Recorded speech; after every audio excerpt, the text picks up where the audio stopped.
What if the moments you thought your dog was simply tired were actually whispers from a language far older than words? What if every yawn, every glance, every shift in posture was not just behavior, but communication? You've watched them. Stretch their jaws wide when they're near you, assumed it was sleepiness or boredom. But what if that yawn was never about fatigue at all? What if it was a signal buried beneath centuries of domestication, misunderstood by even the most devoted? Of owners, you speak to them like family. You dress them like children. You share your beds, your food, your lives. Yet, how much do you truly listen? The truth is far more unsettling than you realize, because every time you misinterpret a sign, you miss a message. And those messages are not random. They are precise. They are ancient. And they carry meaning so profound, so deeply woven into the fabric of canine consciousness that mistaking them for mere quirks could mean missing the very essence of who your dog really is. Think again about that yawn, that slow, deliberate stretch of the jaw. It's easy to dismiss it as idle laziness, isn't it? But what if I told you that in the silent symphony of dog communication, that yawn is not an ending, it is a beginning, a warning, a plea, a mirror. Dogs do not perform actions without purpose. Every movement is chosen. Every gesture has intent. And yet, we reduce them to our own human logic, stripping away the depth behind their expression, blind to the layers of meaning hidden in plain sight. There is a reason your dog yawns when no one else is around. There is a reason their breath trembles slightly, eyes locked on yours, as if trying to tell you something you've long forgotten how to hear. This is not mimicry. It is not boredom. It is not fatigue. It is language. A language spoken not with words, but with intention, with energy, with unspoken truths that have been passed down through generations of wolves and wild hearts, still beating beneath soft fur and trusting eyes. And now, you must ask yourself, how many times have you missed it? How many messages have slipped past unnoticed, disguised as ordinary gestures? Because the moment you begin to see the yawn not as a habit, but as a key, everything changes. And once you unlock this door, there is no turning back. You've always believed that to understand a dog, you must observe. Watch their wagging, tails, their ears perked in excitement, their eyes soft with affection. But what if observation alone blinds you?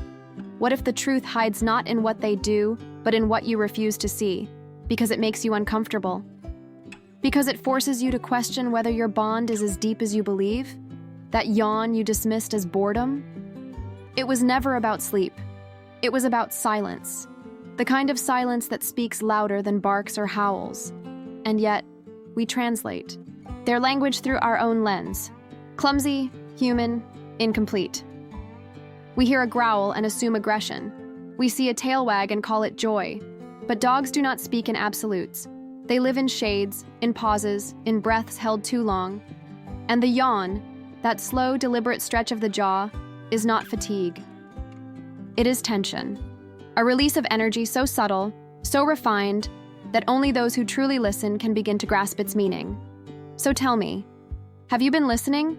Or have you simply been waiting for them to speak in ways you're comfortable hearing? You trained them to sit, to stay, to come when called. But what if they've been trying to train you all along? To feel, to notice, to be present? The moment you reduce their signals to simple reflexes, you strip them of voice. And in doing so, you silence something ancient, something sacred, something that has survived fire, famine, migration, and time itself. Because this isn't just behavior, it's memory. Every yawn, every glance, every shift in posture carries echoes of the wild, where survival depended not on words, but on presence. In packs, wolves yawn before conflict, before movement, before decision. Not out of tiredness, but tension, anticipation, the need to reset. And your dog, curled at your feet, still remembers. Still feels. Still tries to show you what they cannot say, that they are reading you moment by moment, heartbeat by heartbeat. So ask yourself, when was the last time your dog yawned while looking at you? Did you smile? Did you ignore it? Or did something inside you flinch, just slightly, like a whisper brushing against your subconscious? That was not imagination. That was recognition, a flicker of understanding buried beneath years of assumption. And now, as you begin to sense the weight behind that gesture, another question emerges, not from your mind, but from somewhere deeper. What else have you misunderstood? Because once you see one signal clearly, others begin to surface. Subtle tremors in the ground of your certainty. You start noticing the way their breath changes when you raise your voice, how their posture shifts when someone unfamiliar enters the room, how their gaze lingers longer than usual when they think you're not paying attention. These are not quirks, they are translations, fragments of a language older than civilization, and it has been speaking to you all along. But here lies the paradox. The more you learn, the less certain you become. And uncertainty is uncomfortable.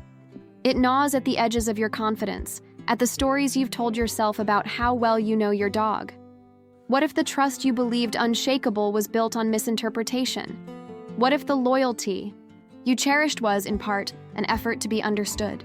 That thought lingers, doesn't it? Like a shadow stretching across the floor when the sun begins to set. And still the yawn remains, silent, unmistakable, waiting for you to finally hear it for what it is. Not a break in energy, a bridge between species, between instinct and intention. Between what you think you know and what your dog has been trying to tell you all along.